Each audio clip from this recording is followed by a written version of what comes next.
10 থেকে 12টি হাঁস পালনের মাধ্যমে অনেকেই নিজেদের ভাগ্যে উন্নয়ন ঘটেছেন। এখন যাব তাদের সফলতার পেছনের কথা ও রোগব্যাধি সংক্রান্ত প্রয়োজনীয় পরামর্শ জানতে। আমার উপকার হয়েছে, মনে হয় যেন আমার স্বামীর তেনে টাকাটা নাও লাগতেছে না, নিজে একটা কাপড় চোপড় করতেছি, ঘরে একটা চিজ বুঝ করতেছি। শখে পালি, মনে করেন ঘরে হাত সব তো আর পুরুষ মানুষের নেওয়া যায় না, নিজের তো হাত খরচ লাগে, হাত খরচ নেওয়ার জন্য হাঁস পালন করি, ডিম টিম বিক্রি করি। সিলেট থেকে এখানে এসেছি, এখানে উন্নত মানের হাঁস পাওয়া যায়, খাকি ক্যাম্পবেল জিন্ডিং পিওর ব্রিড, যেটা যে বছরে ডিম দেয় বেশি, রোগ প্রতিরোধ ক্ষমতা অনেক সুবিধা, এই জন্য আমি 1200 বাচ্চা নেব। আগে ছিল 500, এখন নেবেন 1200, মোট 1700 বাচ্চা। আপনি কীভাবে পালন করবেন বলেন তো? আমার শেড আছে, বড় শেড আছে, নতুন শেড বানিয়েছি, পুরনো শেড আছে একটা, এখন নতুন আর একটা বড় করছি, খামারটা আরও বড় করতে চাই সম্প্রসারণ। আপনার প্রতিদিন কতগুলো ডিম আসে?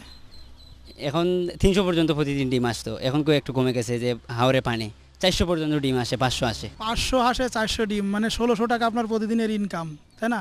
আপনারে দেখে এলাকার মানুষ কিভাবে দেখছে? আমাকে দেখে অনেক এখন উদ্বুদ্ধ হয়েছে হাঁস পালতে। প্রথমে এই সমস্ত অনেকে বলছে যে হাঁস মরে যায়, যে এই হয়ে যায় সেই হয়ে যায়, তো প্রশিক্ষণ নিয়ে আমি সফল হয়েছি। আমাকে দেখে অনেক এখন খামারে উদ্বুদ্ধ হয়েছে। এর আগে বিদেশে যাওয়ার জন্য টাকা জমা দিয়েছিলাম, সেখানে টাকা পয়সা লস খেয়ে চিন্তা ভাবনা করলাম যে অল্প পুঁজিতেই পরিশ্রম করে কিভাবে আবার এই ক্ষতিটা পুষাই নেওয়া যায়। তখন মাথায় জুটলো যে ওই একটা কথা আছে না, যে এলাকা বিশেষ শিল্প। দেখলাম আমার যে এলাকা আছে এখানে ওই হাঁসের খামারটা করলে খরচ কম হবে, প্রফিট বেশি হবে।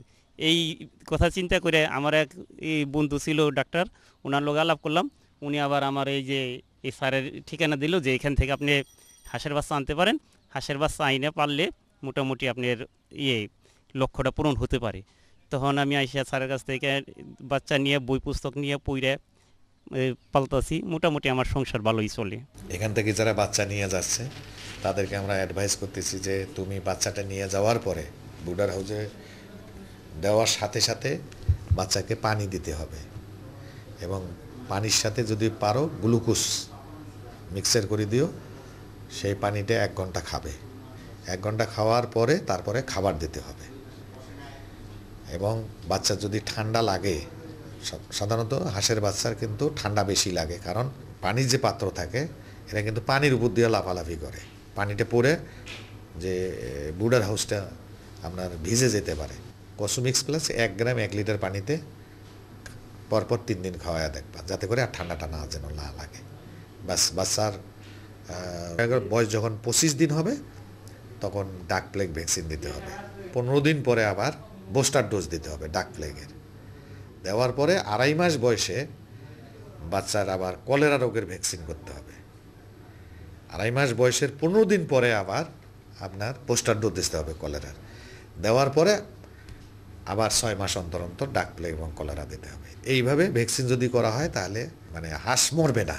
হাঁস নিয়ে আমাদের নতুন করে বলার কিছু নাই, এটা চিরাচরিত একটা পদ্ধতিতে আমরা পালন করে থাকি।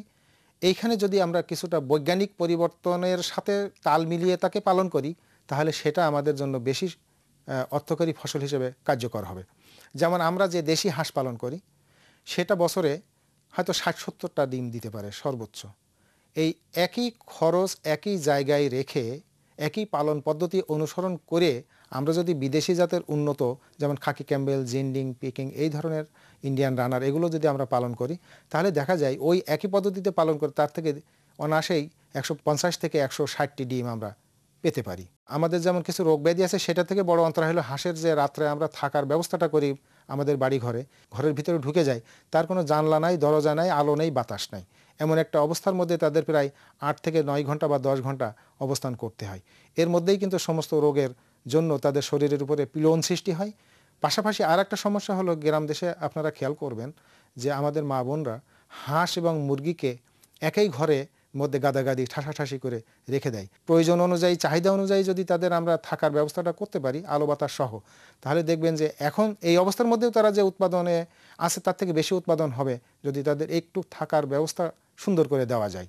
হাঁসের বাচ্চাকে প্রথমে 1 মাস 15 দিন বা 10 দিন পর্যন্ত শুধুমাত্র চাউলের খুদ বা রান্না ভাত অথবা জাউ বা ভাতের, বিশেষ করে কার্বোহাইড্রেটের একটা বড় অংশ দিয়েই তাদেরকে লালন পালন করে। এই জন্য সবাই বলে কি ভাত খেলে হাঁসের বাত হয়। কথাটার সঙ্গে একটা এর কারণে মিল আছে এই জন্যই যে শুধু কার্বোহাইড্রেট বা শ্বেতসার জাতীয় খাবার খাওয়াই কিন্তু হাঁসকে লালন পালন করা যাবে না। বিশেষ করে সুষম খাদ্য, যেখানে মিনারেল থাকবে, যেখানে প্রোটিন থাকবে, যেখানে অন্যান্য খনিজ পদার্থ যা যা আছে তা প্রয়োজন, ভিটামিন, সেগুলো থাকবে, তাহলে দেখবেন যে হাঁসের বাচ্চা অবস্থায় যে মৃত্যু হার এটা অনেক অংশে কমে যাবে। হাঁসের পালন বৃদ্ধি পেলে আমাদের দেশের মতো অপেক্ষাকৃত কম সম্পদশালী দেশের জন্য খুলে যেতে পারে নতুন সম্ভাবনার দ্বার।